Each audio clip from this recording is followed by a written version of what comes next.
Nonsia abo wadeshimamba ha Adom TV nsɛm ekoso my Ghana emu ebre no adru said be som Adom TV enyumra no nsia kase nsɛm no doso ye pa na soso de edi mu akotene ya betene bi eni tax force ye po ye mantam no mu security council won mu ate obo homoden nipa no mu wotwe bi ososo se won mafa kwati kwan so etu of magudi enye ne kwan so won makwakwakere won mu ani nkade ahodo bi ye odidi djuma mesne ne mu soso won mu ensa aka ne nyina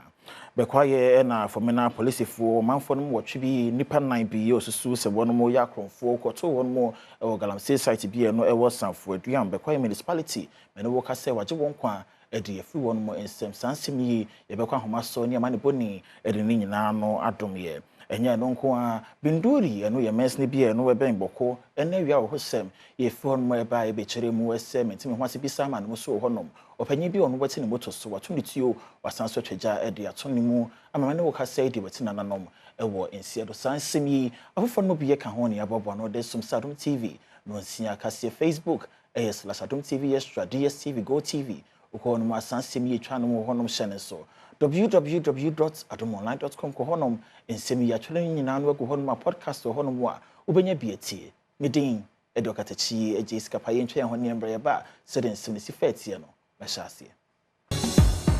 afima mention sɛm no wase emfa emamo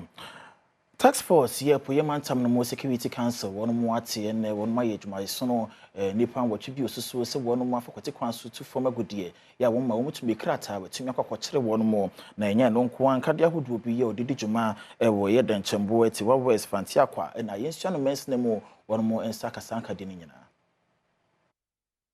Operation Yuko so na no fiada ye joint tax force asrafo ne aposifo akabo mu eya ofri Eastern Regional Police Command and Southern Command enema bi ya wonsa eka ye excavator batteries aduonu nan pumping machines dunsia chainsaw machine baako monitor miensa control box enum single barrel guns enso miensa pump action rifles etu ababa bebre ene sika ye Ghana cedi empemiensa epoye mantemu suafo reta kosua ejeya wate ene nsemtwefo twetwem komo operation na chire no wokire mu a mampanyi John Dramani Mahama ni abrese efumagudi a wotu anya ne kwaso no bebra ewo man mu ne senti hyehye bebre ena aban no eya won mo esey nsu wo man mu no nso aban no ebete won mu so atua. We coping the Eastern region looking for places where illegal miners are doing the wrong thing. If you go around, our waters are so bad, our environment is destroyed, peat uncovered,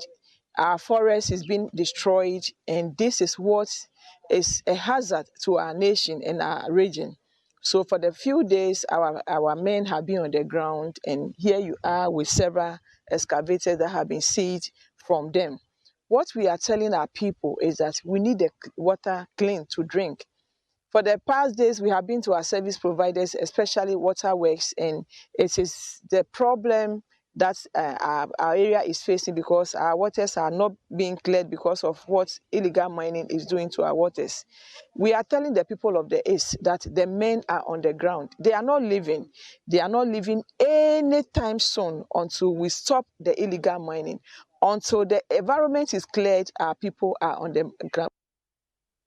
Bekwaye na fomena posifo manfo no nan bi ye osusu se won mo yakronfo yokoto won mo e wo galamsey site bi no e wo sanfo aduan bekwaye municipality asante mantam ne mo waje won kwa edi afi wo mo nsem de namso nti ye ma ne ko ba understand bekwa homa so na ye ne amane bonni Isaac enyomenyo ahwehwe ho enkomo Isaac otimenka amemo wajo embra Adom TV so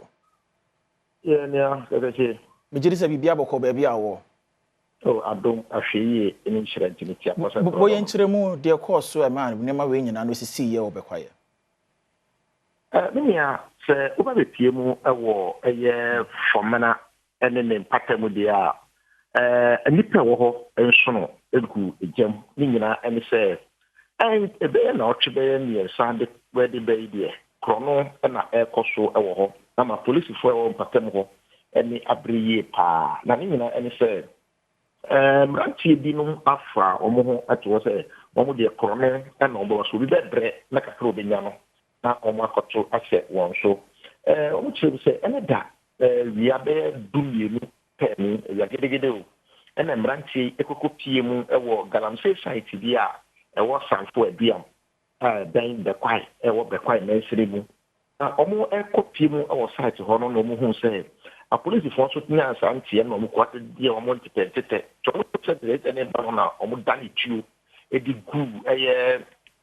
police force no so ma make us tuo no kwa ka nipa ba kwa no ka team na no omo yes apa so no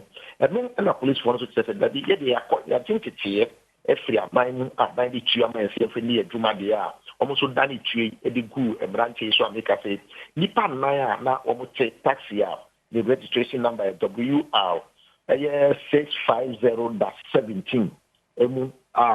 hona omu kunsa nipa 9 na se meka so mapeda nipa 9 ne mu no akopie mu ewo bekwa aban ayare sabia mukurabia Dr. Kobepa tai ho de comfort ya itimi kunsa emrantie na minya enye honko a omu susu se ancheye upie mu ewo adanse rural bank omu headquarters ewo adanse form na omu susu se amrantie kuru ya akopie mu ho akobọ kro no antopa ofri o de bia se edeko akokere kwantimpo so omu kobọ barrier ho esa di amanfo nyama ewo ho upie mu ewo dompo ase a wutre kuru no edeko ye tiapo so Benito Hospital efie bi ewo won se nifa so omu kopie mu ho ekotwitwa nkofo se kanipa miensa ase no ka se de ba ko de oda be den ewo konfa no che sabia woje ayarehwe ebe kura nso ansa anso ho a omu trim se kura ye fre ho dintie no kwan no so omu kwa atake galamse ni abrantie bi wo ho ma make so mo bo no so etu agene nyama ne woni ho nyina de edwane ye na me ya pachini ukopie mu ewo kura ye fre ho dintie ho a dia sistaba betuga ewo ho nipa mienu ne free nyensa ne free dintie ho di odikan ye fre no WK o free dintie na di otoso bio de Samson o free dintie na di oka ho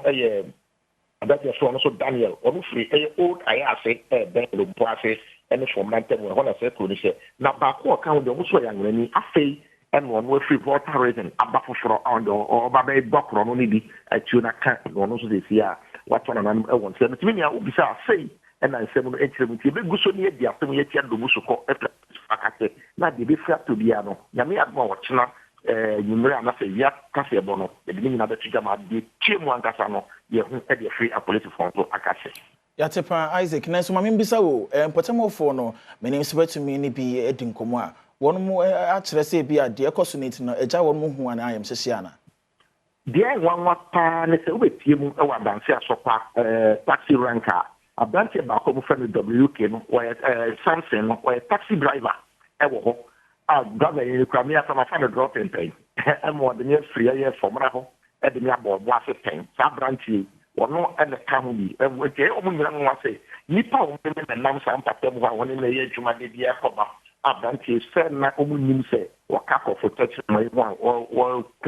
wo tukun kofo na so yire nkofo ati wo muska bio wo mo tu fo magudi wo mpatem ho nyire ho abo wo mo te so be bra ko ye wadwuma na me na te bi tu aba be gina wo so ne aba na yire wa na ge se nwa pra ne se wo mu nya tuo mako yensa ene wo mo ntem ba ko ye AK47 so AK47 na police for na to jafo na yisu se tuo no nya ba ko na pop accent gun nso o mu nya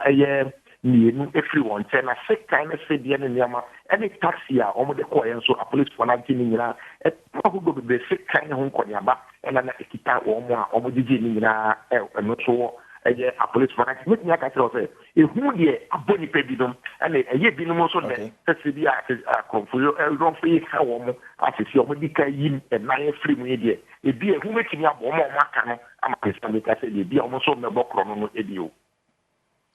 Isaac Woodin kan kasa na wo kire se police ni ba kokore tu e kan no ne dabrem te sei ni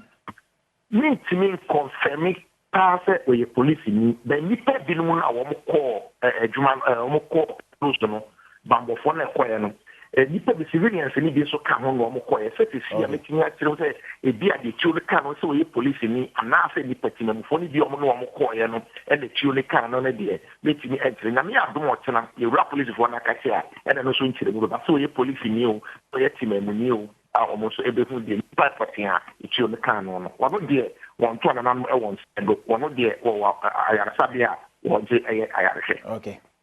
Yate Isaac, Koswana for when ye distance in Yachin, maybe watching up upon Ninano, Nefa Besom, Adom TV, Yahefo, na Yeti, Fonte, Isaac and Yomenyo, Yamani Bonina, dear course, or be quiet, Wodimu in Chirimama Bonino, as soon as Fisan Semne so, now for ye knee, entrance and for emo, Naboko, and no upper east, Mantam no emo. Wanano meeting was a Sansuman, most who are posted for and a Mebuno Intermono, and IGP, Christian Tete Yohuno. One investigative team, one more than copy Mohono, Mebnia, one may play prior no Sadia, one more who is Fatia.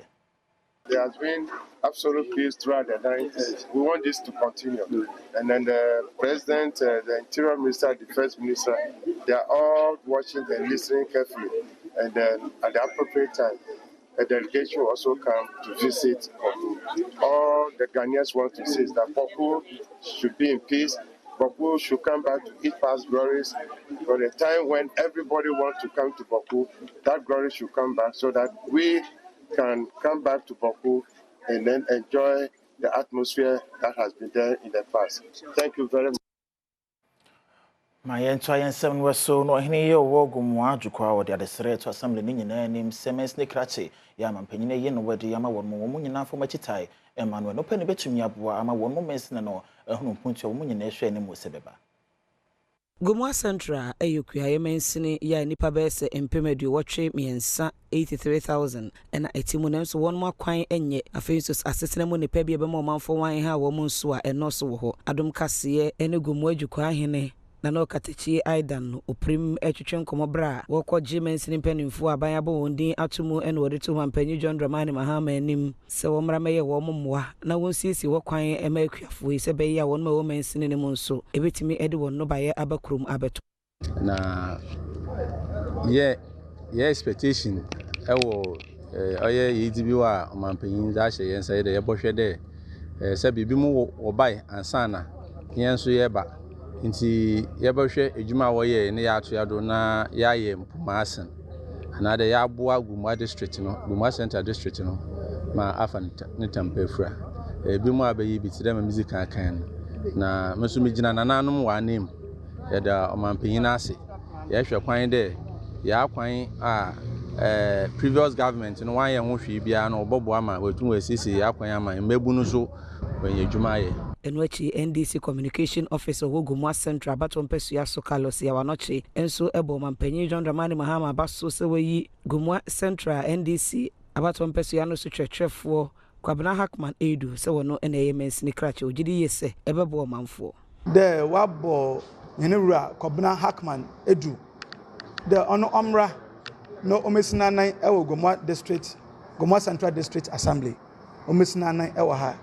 they na enim there answer na mampen no boni din no oye the 7 constituency secretary me church chofo pen no wo hene constituency amu nyane nua owura Hackman Edu na brabo na nadwuma zina waye na our leadership role to occupy the main seat mampen no ahye de manyam no mo hwe ye chiri amu Gumwa Central de che constituency executives branch executives na party stakeholders na ye hye mo he nti yabada mampen John Dramani Mahama ase awo nyam kase a ode ashen Amenyana sanse mi so yi ntwa ye ho ye njabo fo nkrato ye ban sem dodo na aka chiri ye de beto aso amesamu akwa ba bi member Adom TV anyumre no nsia kase so afei ma ye ntwa ye nsem no eso na wotwen aman boba akwa beto odwa e chiri mu esem no hyebedwani ya wogina ma wona e wa Sin South Reverend John Timfodro NI before won mo kopie mu e wona so ya no ewo eye incremental mu no mo hwe ne bosan ko betumi akwire ne patch won nsem bia na wokeka eho enam so ama NPP amanyoko na chitaifo bi ye won finfi mantam mu mabekasa ho wo mo kire se ntwa ye kura impanyifo njan se opanyi won egu nanim ase no momani enko man imponti ho Semtwefo nhie mu mfimfim mantemu NPP amanyoko na chitafo eye yase na twetwefo tachimensa editu dwase sese Ghana ekonachi nyina ene se akandifo no enye won mu adwen se obeboa de mpontu aba na wo hwe sene abanyi asori NPP amanyoko na chitafo so ne wo mrahye bedwafo so a enya de mpontu obeba omamu wode so Reverend Timfodro anim se bibibia wonimfa NDC abanyi mu ogidi yese ebe ha omanfo no ompa ho ntoma Ghana fo hu se beye a nokure no ebededi na wona wokabi onye nyina ya ka cho dem Ghana baya musu e basa kwa mesuma nan ma okodo wo John Dramani Mahama na memum o ya asefem ontwe think you do be our man paying as in Koba is it and giving a better situation. The massive improvement, no mom, we are retrogressing. Yes, I hate it. All my young democratic achievement here over the years now. A man now watching also book what we have about it. Ya kwenye the best I hate it. Ain't see, young when you know if you are not to young Cassentia more oral cordon. And what you carry to us to say. Kanema mpanyini na nadanko Akufo-Addo penso no NDC amanyuko no twitwa ntoro bebree nanso obibie ne hono mu a wɔkyere no ne senti wo hudi ntia ɛwɔ sɛ ene Reverend Timfodwo a ɔde no kore no ɛba no ɔma national security for ekonifie ayi anda nanado na ban oya minister for communication CCR Sam George Austin at that time Ghana Armed Forces won't play be Kumasi akọ Tamale na woye yemabwan onye enti Ghana Force CDS at that time onye hwehwem okachi Sam George wachi Sam George yanche Sami Jefi getting to 2024 election accusing one Brigadier General Pokumenu no the tax no about 2024 election in favor of the NPP. Was Sami Jefi arrested? Was he arrested? And no brain NDC. 1 year when another brother, another Akufo-Addo na bank, then Ashafo were very tolerant and one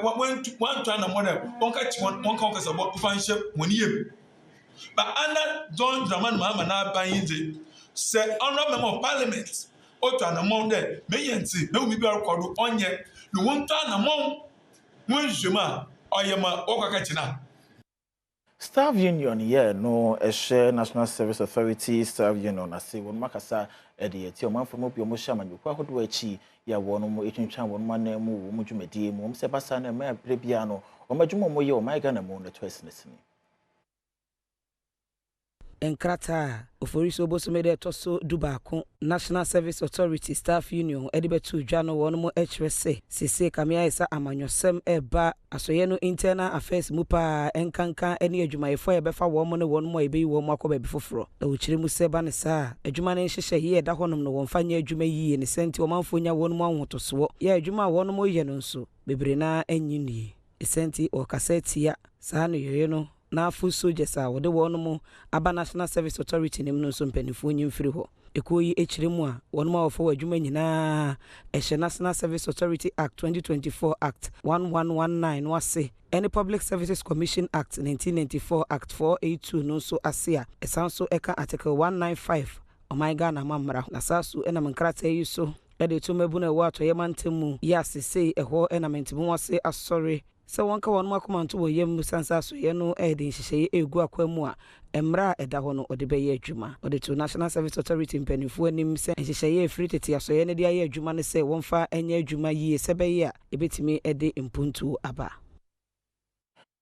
ante mantam no emu na won mu echu kada ewo adanse akrofom wo mabekasa ho won mu sem nyina ne se mpanifo na mo motu epese wo modem mra bi eba ye no nti no wondin fisha na duo no wenum a emma kwan ema wonchu kada wo my Ghana emu no mse be ha won mo pan yi nti mo sere Ghana mpanifo senke be ya asa enfie no wo monte so no mo nya na donku no Adom kase de apowe piemu ewo adanse akrofrom de piemu ha nyina ene se aha miginan aye Okada station aban ade nhye bi aba se wutwi Okada na se wonya mfinhia aduanu enum ade ekwa ye mpene ema wontwi sa Okada na mo uba aye empatem a nipa binum a omutwi aye Okada no omumfie no ewo fom kakra eno ane aba ha ene omba betwetwe komani abisa won se aban se wonya mfinhia aduanu num ade ekwa wontwi aye Okada san ena won wadwen aye ye obi ho ha wo 8 years ebi afen wo USS obabo bra kakra ana wo be peska kakra no de ato aso and say age ne ba between 18 and 19 kra enko kadafo nka beboa ema obi atumi aye bibi se be ya ono nso betumi akeka ne nsase akwa peska no nso de ato na school so adekodi ame ani age ho nyina ne se oba ye no wode niam begu akwam se obi okro otwi moto oni licenses ono atu no ho asi wo se wo pese wo ye mayen eno nko akeka kra no eya de a se ne ya akra woni ho a wobetumi ayi licenses na ka se eye nipa sumasi ono abo azuma breso ɛna menya license ɛno nko ayɛ plus ɛma no ɛno deɛ yɛda no ase yɛne mmara sɛ badwane a wabato mpɛ so ɛnso so ɛni nkɔmmɔ ɔmo yɛ saa adwuma wei no dodoɔ no apɛ kakra ɛde ato ɔmo school so de akɔpɛ adwuma bi asua akɔpɛ wei enti kakra bi ɔmo nya no a ɔmo pɛ sɛ ɔmo nya ɛwɔ sɛ ɛkɔ ɔmo bɔtɔm enti meyɛ adeɛ wei de ama ɔmo sɛ de bɛyɛ a 1 accident ɛso bɛte 2 sika bi a ɔmo bɛnya bi a bɛka ɔmo bɔtɔm obi hunahuna ɔmo ngye na ohu sɛ ɔtu moto a ɛwɔ sɛ ɔhyɛ helmet ɔwɔ ne license enti ɛnɛ ne kyerɛ yɛ akɔ yaa no me ne ɔmo ɛbɛte committee afi wei me dedicate 100,000 cedis ɛde ayɛ deɛ ka no 1 billion ɛde ayɛ this exercise no me target ne sɛ afi wei deɛ anyɛ hwee kora afi no nkɔ na wie no at least 150 people okades riders ɛwɔ sɛ me a medi anim ne yɛ license ne yɛ den ɛma ɔmo medin ɛde Isaac K Nomanyo Adom kaseɛ na watwe a yewura mu ye nyina yedi ho danse se Easter na watwem na yewura mu eba ne sanso de na sa Adom FM kwawu eba so life and colored na se beye na kwawu Easter fashion betumi akra behwe na bibibia no bede na akwa mu aye soronko so ni nti na obom hene na ifa opena mai otoso miensa wode kokobo mu bibia babia se wo mo hwe na wo no mo amfa nyumone ensio mane so anom na sede wo mo pebia obibiara mpanyimfo sa besan ebeso ne mu se wo no mo nyubone red na sefo no Omema sawo ni kuna so yesi ene akoko obefre sawlolo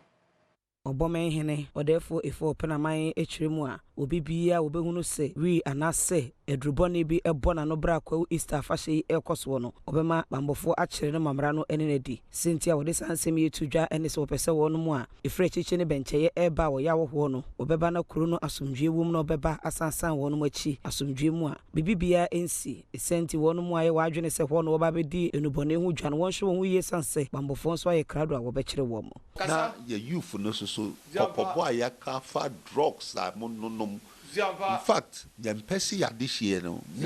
mo no musa nneoma na mo se mabrabo mo se mo dachi ya de asremu se bi mo miamnya mo ho mfaso ye stress amre se mo a wobekoshe kuku agu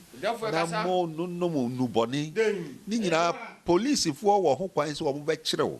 ya kirewo so na ye de oba ye nimu dia no bia bia ye twase ye mfa wo nkodo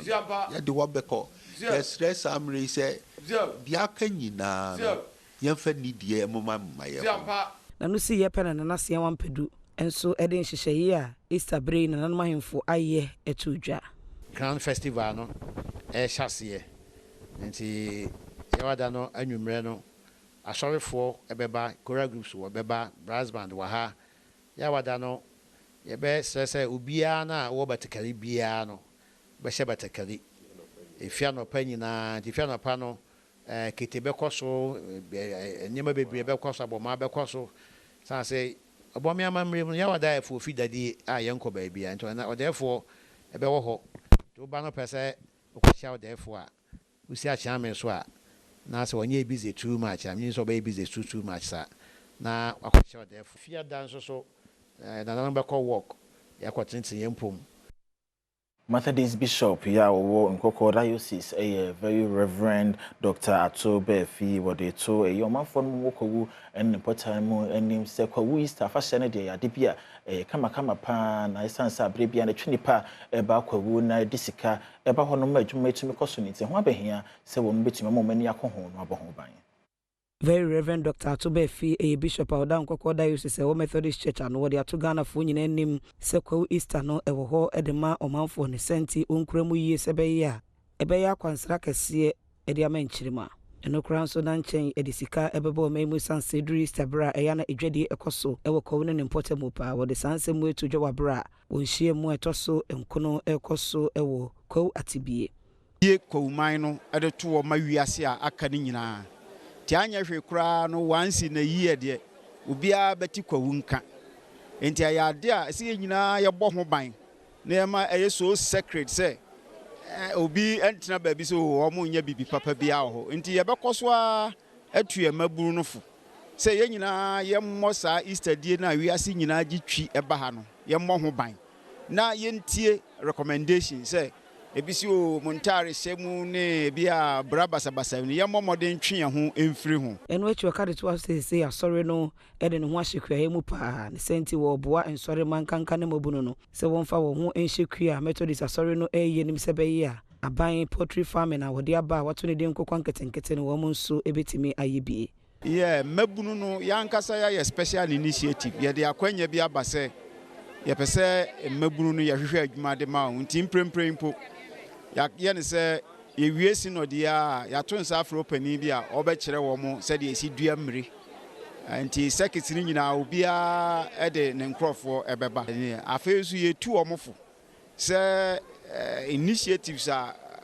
aban no de ba no ye hwe kwan a ye bepia ye mabunu no so momakowura mu bi ewo sa poultry farming ne agriculture ina aban no de ba no se kwan ba mu for citizens a ye be make sure say ye be bo hu dawuro ma mabunu nyinya ate na omo de omo ho ahyem. Parliamentary Select Committee emansa se na famagudie won mo ahye ye Newmont Ghana se won mo nyumedi a won mo edi Stephen North Men's nimo half mantam ne mo ne panyefo de omani ade akire wo mahu no na ye wo mo fepa na so wo mo sere wo mo sa abre bia no mfa nhye ngwa kwamu no mo hwese mpuntio ebeba mantam ne mo. Parliamentary Select Committee a woman share lands and natural resources so at the Newmont Ghana nim say omwana nkura hodo a woye adwuma ewumu West North Men's nimo half mantam mo mpuntu emra ho Ebra Ghana Chamber of Mines Edi committee yenim ene wo mko Newmont half South Mines ena titirani ya oda committee ya no Alhaji Collins Dawuda edi tu just say enwanwa pa se kurubi ti se Kenya se number 1 ntotro so jedu wo mahin so ni Kenya se number 2 ho ene fomagudie tu adwuma yeku kakraka se ewo no mpuntu nyuma nhye dan ko so ho senti won Kenya ho sanse de won mo aye no enya de a eso manfo. We are aware of some of the projects you do for us,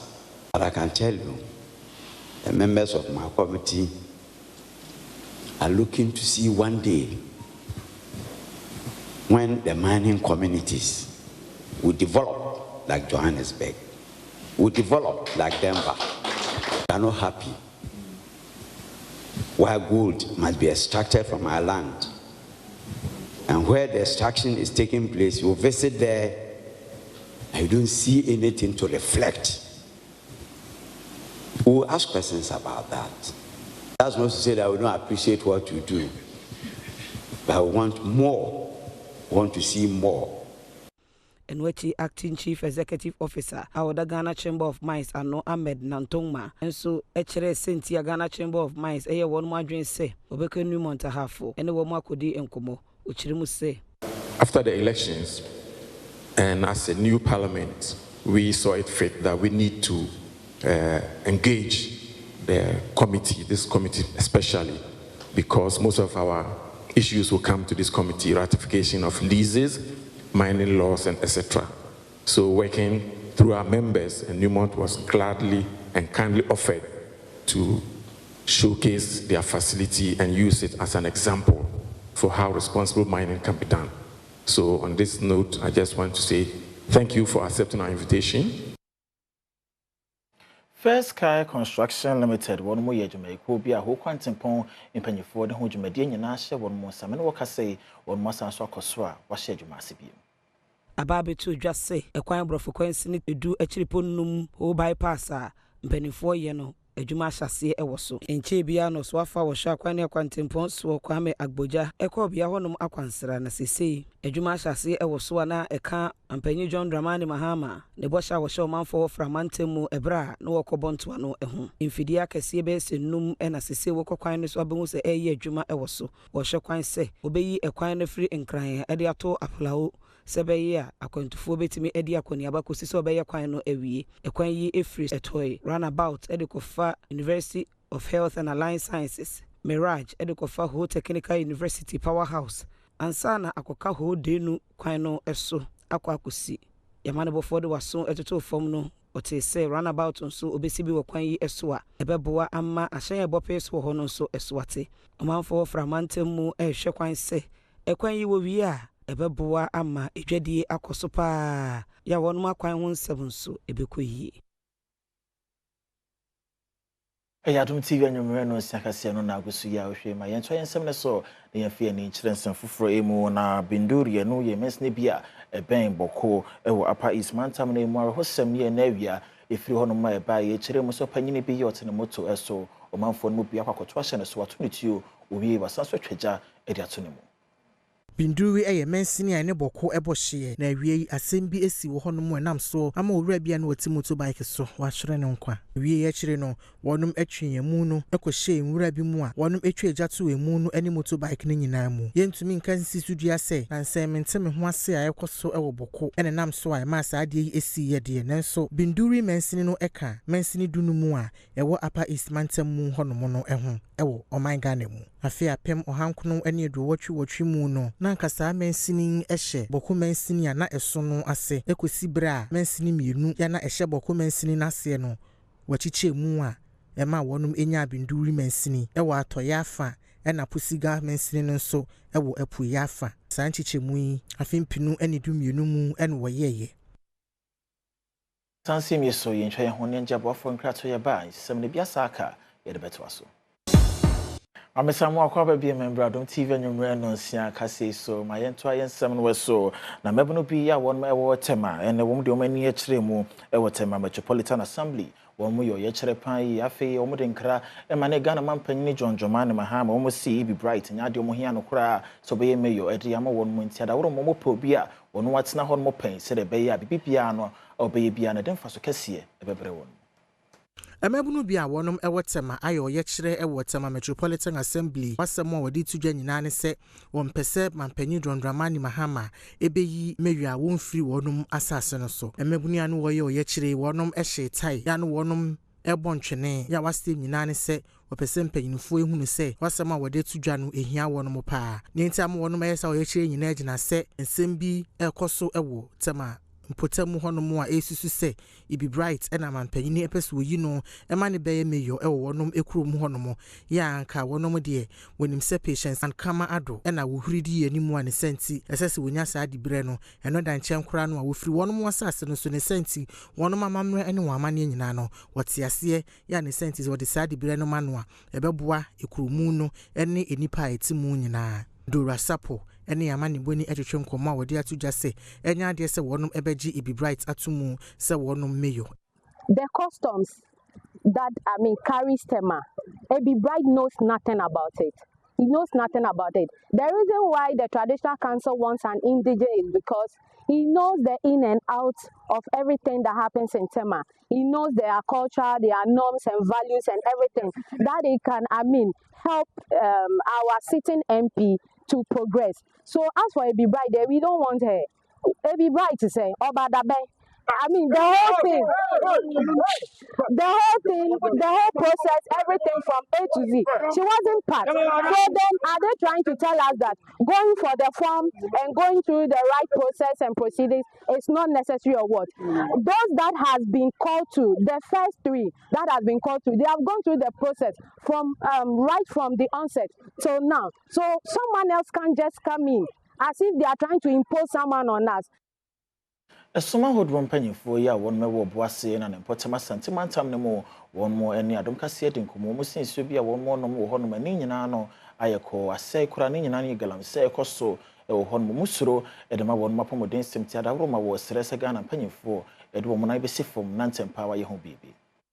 Reverend Engineer Alexander Kwame Sosu Associate Pastor, your House of Faith Ministries. It is the same way to Jawabra, Wapa, one more sorry for Hontoma, Ewo, Bossman, Wobuasi is Menslimo, Sante Mantemo, which you must say, Yananum enim, say Galam, say Betimia, say Assassin, the Senti, Utua from a good year, I won't canco, and Suano, Nenso, and Adi, and Ipacon, dos will be Yasika brain, the Senti Mabunina, Edwon, more Eshegalam, say more, and Rea Dachi, Edo, how ever bre o may. Tete, mene a bribia chemuno. Na ye nananom mo enye galamse ana ni yeye nanso so no won nim se yenye no nsuo ho efise nsuo no ene ade a ye nom a ede enkwa ebre yenye no ho asase no so no asi ho se enua ne forest wo mu a efrefre nsuo ema nsuo to ene ye hwe a ye nsuo rain pattern a change no ma bebere a change why efise galamse ene sa no ma ye ka ho asem nyina no ɛrekɔ so ama ɛsɛe nneɛma enti deɛ yɛreka ne sɛ government ɛyɛ nafa asɔre no nso so wɔ hɔ sɛ ɛbɛkyerɛkyerɛ yɛn nuanom sɛ yɛmpɛ adwuma pa a yɛbɛyɛ a ɛde mfasodeɛ ɛbɛbrɛ yɛn na ɛde bɛbrɛ yɛn community anaasɛ society. And which Reverend Daniel Kwame Nim area head or asori mu enso de to mpanifo wo man mu anim se abrane abrano no wontuma buru no fo na enubone no mu a ekoso wo man mu bibia ntwe ne ho emfiri ho. But the fact is ayesu ene ban baby a yetetete yen fi ene baby a yefi ba ene peer pressure ɛwɔ yɛn so namfofo a yɛne wɔn nam no that has caused so many of us a wɔn enter into some bedroom say eduro nro ne nubobone no until it calls for education. It calls for say yenya for no. We have time for them. Yama wo mo te ase say ene na wo no adechi a ebe sewo that thing. It will ruin your life. Until there should be some kind of measures here. Ya debate to say a beer. So when jai and I say you two of us one person would be a juma. Bibi say bet to me SC. Said yes, my hold on penny for much as a galam. See, I say one monsieur away your boss and a potam no more. Mantam nine more no penny on no had the chance so a word and see us a dinner Christmas mambo or no so the other sir. A two penny for a name says to cruise a hold on the chance for one potan more no. A penny for bit to me, a CCP, a piano more to me a cohonum. I could dear grandma woman who to me a simple woman, no crown down channel. I descend down hold on penny for when you see a home from a woman. Specifically, we have schools without such edifices like washrooms, teachers' common room, playing grounds for the children. And we equally have the challenges like parents. I think I should go on with that. It's very important. We wish that parents should play their roles as needed because we believe that education is spread across all the divide. Parents have their contribution to make, the government has its contribution, and the community has its contribution. So when parents are left out or they don't add their contribution, we have a difficulty in the school. We have dilapidated buildings that we wish they should be renovated or reconstructed. We are just waiting for the reconstitution of the local governments. Then we will compile such problems, challenges we have and forward to them. We are also appealing to the communities in which our schools are situated. And we have some individuals who are also coming to our aid in some directions. My entire 7 was so Nagana man penny John Jomani Mahama or Pow Feed Ghana project who went to my was answer Suji BM saying Kukonket and Kitty Median or the Beba Pie, Nemono, penny for her some bit to me she go Quemo, a young Kukunyan, a year clefem, and Hodosopo, my Ghana moon warfare, sending in another to be to me.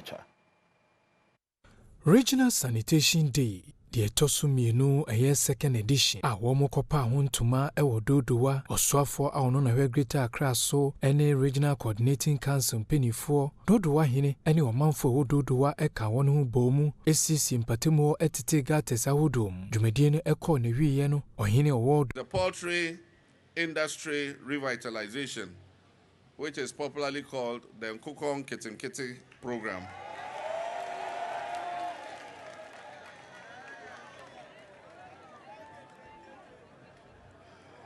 And I know that the Poultry Farmers Association are very strongly represented here. I've seen my friend Boris B. and his members clapping when I said Nkukong Kitinkiti.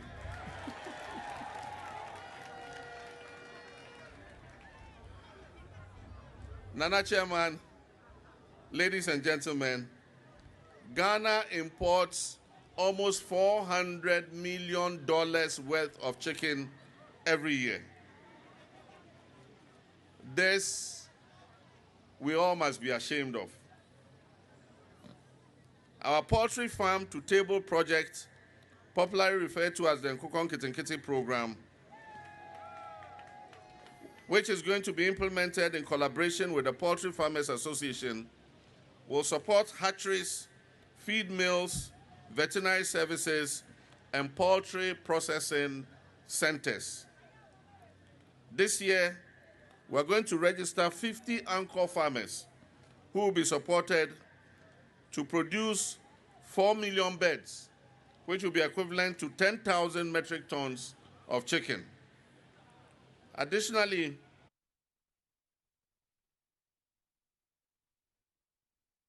of 55,000 households across this country. My entire seven was so no hini ye wododowa enen okokrobo tai kwasi agyemondo to so wenu mo de tokromafo nyina nim sa honedie ya de bia ho hia pan to mo hwese ba bi omote won matena ya bre bia no mbetumi de ho no ni. Regional Sanitation Day, the Tosumienu, a year second edition. A womokopa huntuma, ewo dodowa, oswafo a ono na we Greater Accra so, any regional coordinating council penny for, dodowa hine, any omanfo wo dodowa eka wonu hu bomu, esisi mpatemo etite gates ahudum, jumedieno eko ne wiyeno, ohine owo dodowa nene, kukrubo, tekwesi ajimai, edi futu semse ema ne manfo. Ya beda dika da abana se se wodi sa National Sanitation Day aba na mom yankasa nso se omamba no se ye beya mamba padia na wose nyina ye de ye hu jim na obi atumi siesie ni mpatam se bibia bia agina ye chi aye market anase edwa enye market hankwa ana nsuo to a wo mobre na yakase be siesie hankwa ye mfikyire ya dan mu ye asori dan ho ani ye suku babi obi bia tie bia no se wantumi amma siesie umpatamu yiyi ugatamu na nsio to a nsio na mpai kwan ama mese wo niama Ekranswafo Lindo Klu edito ne manfo a womo dodo anim se womo hwese clean up exercise bi ebekoso bia abribia no womo mfom ho anyimu bi se ne mpatemu obete osanso bo mabaso. In fact, almost starting as early as 5 a.m. Obia ye clean up. They starting from all the various when you say hankwa all the friends say electoral areas observe here. Into the research agenda, making sure say the region, especially Greater Accra region, will be the cleanest. Amantam no kuro bi working tempo South Mess no Bono East mantam no emu na koku na bodie kwia no ye 40 hectares so jatom ene kwafo no no baye nyina hyejuro behwe ni wono mo otumi ye fae. Saukopi mu amantam no ewo Kintampo South mensi no mu obuno epoye mantam no mu a koko ena afi brodiefu a esom hectare no 29 de eyade se ejato ma nyina ahyedwere be Solomon asomani eka omanfo wonafu ehye hoode nsem wese yato yenim yo mobile no oh my disredi edi kan ni se yesra ban se nyame nko a me de 20 acres ahye me no yapani so ne 5 acres ene me ne di hye ewo adimu ha. Oh, 59 years, no 49 years. Any year. It's a some person partner about you. The Japadia, you're winning, no. And one year, the hair when you didn't hear ma. Yakosku be a view, you near you, my yet if you we are fully ashy, a woman, some major Japadia Nashi. By a Ghana, a Japadia first. Because Ghana is cocoa. Ejimoyefo wono mu free Ghana National Fire Service, and afi Nadmo, and Adom Kasiamani Bonin so, etwetwe nkomosi. Meaning say Ghana de Koko, any idea it means scarcely more at the bois or mine. The winner is an idea a hard knee. It's the answer by a beano, a year colony, Yadman should be a quaint catasem. And he say fair qua, a better to catasso. The debacle, your region, now it being swak or national, now yaski for any help at the ama your brother. Because by your own senior on quite an idea, yep, back to the day, echo. Ya things say a full bear 25 acres in Yashi. A phone so do tama aso a abaye de e wo so anka obetini bi de aboa Ghana ne nabusua nti ye kwa ye kodura ye nya be yon krata na yakusi na ye apemwa e de aboye nua no Washa Ghana Highway Authority won munkrabata ye no ewopu ye mantam no so home branch so mo homodin ya ye nkokọ obome kwantempon ba bi ye hono metutu ni nyina no wonhwe so mbetumi esisi ni nyina. Yashe Ghana Highway Authority a eno ewo epoye mantam no mu suhum atena ye ne se portals ahodo a ewo won kwan ahodo so no won hwa se obi tietia ni nyina se ne be ya enkonkoma ahyen ahodo emmompe so ebro manfo eba bidi won Easter odefo ifa openama otoso miensa e de aseda koma Adom kase se yetumi bo amane ewo sane nsemi ho a enei aban aye ne esese wono mo eye kwa Easter mri a omoba besra yen ye hyew ehyew mo se eye ye bipono fi nsuta ebefre bombing eba kwawu no ekwan no ne nyame anim na asei ye de two multimedia anim se omon to the ro tima aman sign and say dwumadie no bepon mu enye no omo de tu dwan edanyame ase ese aban ya tie yen animu ya wababa be so kwan no nti Easter ebe ye ni agi Nenso no whatever esande nsem we sin so etodwa ebe ka kire aban ni se o share boss wo be ye no said ye ya ye fi atibie efroba kwawu bepon so oyam onre mai onoam fina no ye said ye wa ye atibi kwan no no ntimi nyo ba bi wo ho a concrete and asase ye hye makwan ntimi chema ye ye wa brehye mu se wonya kas wo be ya maye de anidaso wo ho onye mayen na wo ye susu no ntre na taba mu susu meyenko afrabeja cause ho susu kwan no susu etutu ti adisrede ne de ma ho ese sansi ye hye ne boss ye beta na chi no dwumadi e wo aframaja aya afram plains na yes president so one touch the nya kwan no susu yie